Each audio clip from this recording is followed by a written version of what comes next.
Hello, my name is Christine and I run a vintage shop called Prima Treasures on Etsy. Today I'm going to do something fairly different from what we've done in the past, and basically what we'll be talking about is doing what I call rehab work, but I guess you could also call it, touch-ups or patching of plaster sculptures that end up getting missing paint spots and things like that, or just, things happen. And so what I have here is an Austin sculpture. We've talked about Austin in the past. I can't really see the whole sculpture because I have the camera aimed at her, but on the back she's got a few spots where paint has rubbed off. There's a couple here, and normally I wouldn't necessarily mess with something that has missing paint on, say, the back or the base.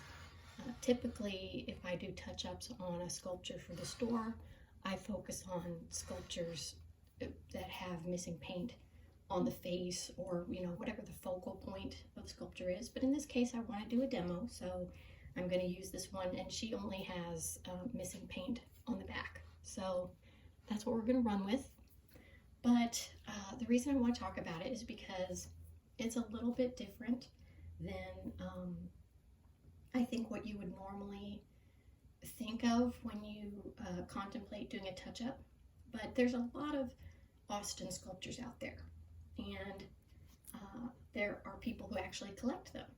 So most of these sculptures are between 40 and 60 years old, because they were most prolific in the 70s and the 80s, and I guess into the early 90s.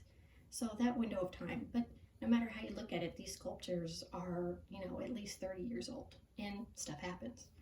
So I came up with a trick for doing touch-ups on them, and I gotta say, I looked on YouTube and I couldn't find anybody else who was really doing this type of thing.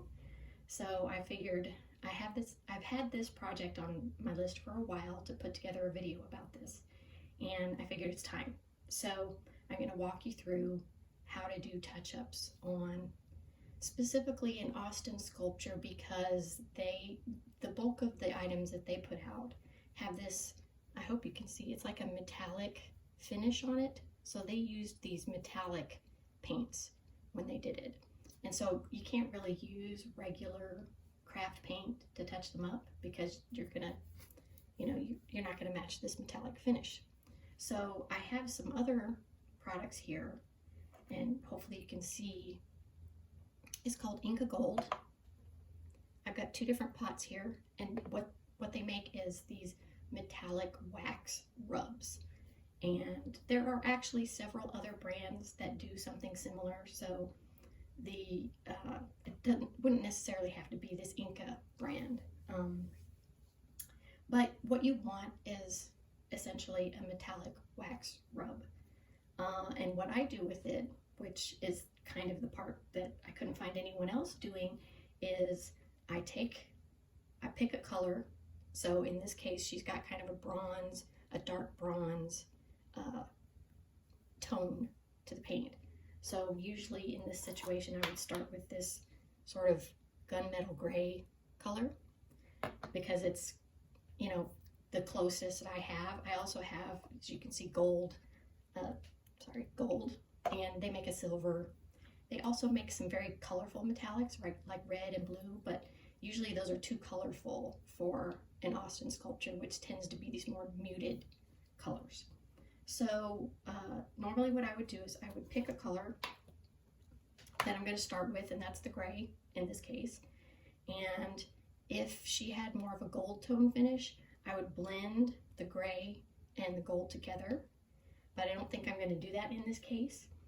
And if I don't have a wax color that I think will blend well with my first color, then I do actually use craft paints, and this is the part where I couldn't find anybody else who was really doing this kind of thing. So I have several craft paints here that I wanted to show.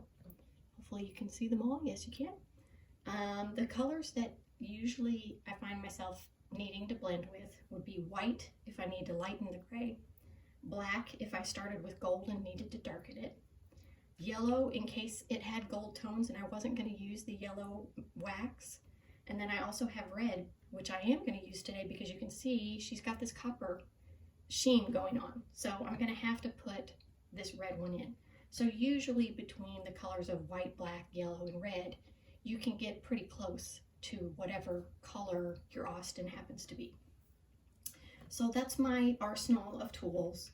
And then generally what I do is I just use a toothpick to kind of scrape some of this stuff out.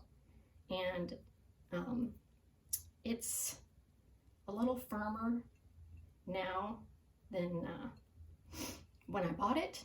And that's because I've had this pot for over a year. And little tip, this product, the wax product, it's made with beeswax typically, and it can mold, which is kind of gross. But the wax isn't cheap. So when that happened to me, I was like, that sucks. I don't want to throw out, I think I was paying like $8 or $10 for a pot like that. You know, I don't want to waste that just because it got some mold on it. But you don't use a lot of it in any given project. So you buy a pot of it, it could last you probably 3, 4, 5 years, depending on, you know, how frequently you would use something like this. So I got frustrated, and after that happened, I learned that if you can keep it in the fridge, you can keep it from molding and it lasts a lot longer, but it does tend to harden. So, you know, you've got that little trade-off going on. Anyway, moving on.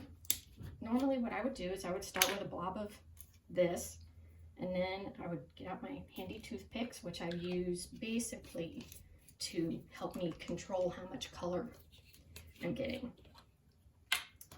And what you want to do is you want to come in with just like little dabs of color. So I'm not going to start too aggressive initially. And I have here a selection of paintbrushes to help me. So normally I would keep this kind of segregated because if I need to dip it back into that pot, I don't want it to have colors mixed on it. So then I'm going to use my paintbrush and kind of blend that color around. And I'm going to try to get close to the color that I need. So clearly we don't have enough red. Just keep bringing more red into it until I feel like we're getting in the right neighborhood. But you can see even right here, we're already getting kind of close to what I need. And another trick that I use, that's not working, is I've got a little shot glass full of water here, because you can water these down and make them more paint-like if you need to. Again, it's beeswax. It's kind of a water-based product. So it's not a big deal if you're working with it and it's still too stiff to just, you know, add a drop or two of water.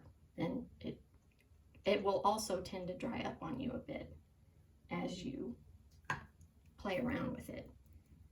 We'll probably see that here in a minute too. So you can see I'm just playing with it, adding a little more red and blending until I get a color that I think is about right. So I'm going to hold that up and you can see it looks like it's kind of matching, right? So here's the trick part. And the reason I want to show this, because this kind of thing feels like it could be intimidating, right? I agree with you. When I first started doing it, I was intimidated too, but I really felt like, you know, I have a cool sculpture. I want to bring it back to life, and, you know, but I don't want it to have an unsightly blemish on a spot where, you know, somebody's going to zero right in on that if you put it in your living room or whatever. So I wanted to be able to fix them. So I just kept playing around with it.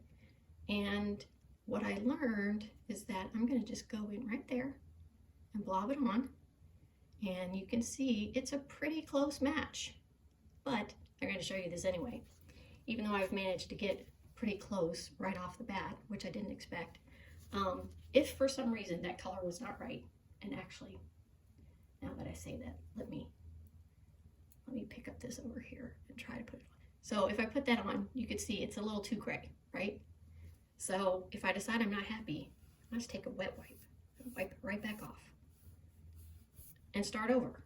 So there's really no way to mess this up because, as I just demonstrated, if somehow the color's still too dark, too gray, too red, you know, whatever it is when you put it on there and you're like, oh, that's not quite right, you can always, and see now I've got too much gray on my brush and now really it's too gray. You can always come back in and wipe it off with your wet wipe and then try again. Okay, so there I just put a little more red back into it and then rubbed it on there, and you can see it kind of blends in there.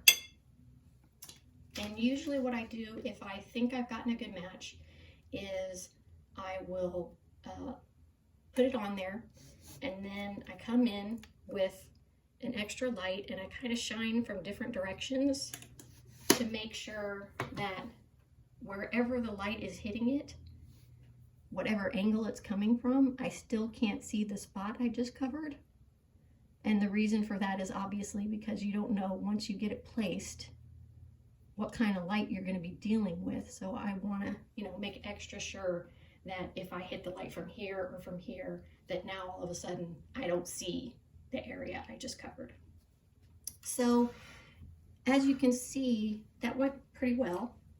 And the other thing I wanted to kind of show you guys is that because it's a wax-based product, you can also use your finger and just kind of buff around it to really make sure that you've blended in.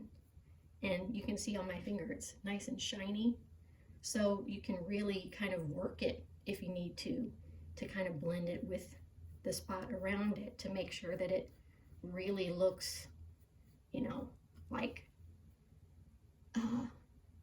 it did originally. And you know, see right there, I just touched that little tiny spot and you can kind of see where I did that.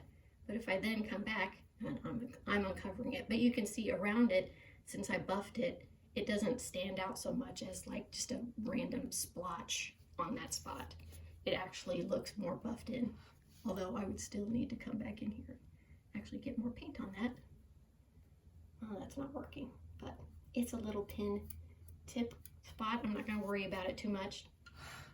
But this spot here that we did looks pretty good now. I can't really see it.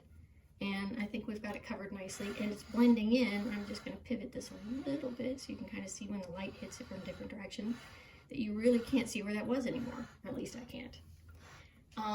And because, again, I'm gonna show over here on her shoulder, she's got this metallic finish, and it's kind of, you know, got a little bit of a blend going on. I think it gets a little darker here, and it lightens here on the highlights, which I'm sure they did on purpose, where they made a point to have darker areas and lighter areas. And that's the nice thing about the buffing aspect of the wax, is that, you know, you can achieve the same effect by taking advantage of the buffing action that the wax gives you. So that's pretty much what I wanted to demo, to show you how you can do touch-ups.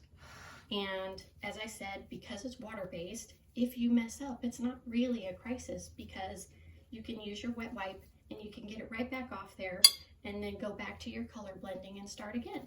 So I hope this kind of gives you the courage to try this type of thing out, because as I said in the beginning, these sculptures can be up to 50 years old, maybe a little older if you have one from the late 60s or early 70s. And some of them are, you know, they're really statement pieces. They're big, they're often quite dramatic. And, you know, we hate to see stuff like that. Well, she's too big, I can't get her in the full camera view, but I was gonna let you take a look at her. Anyway, it's a shame to let them go to waste and end up just throwing them out because, you know, maybe they get a little bit too bedraggled looking from, I don't know about you guys, but we've had cats that try to scratch these things and it's horrifying. And, you know, if you've got kids, same sort of situation, you know, you never know when they're gonna do something weird to your sculpture.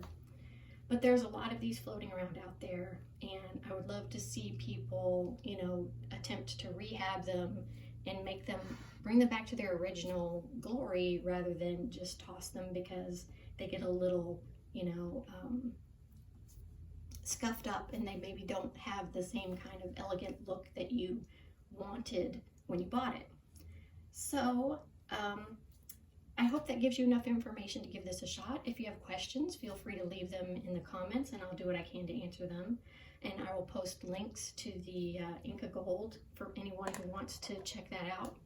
And I appreciate you watching. Thank you.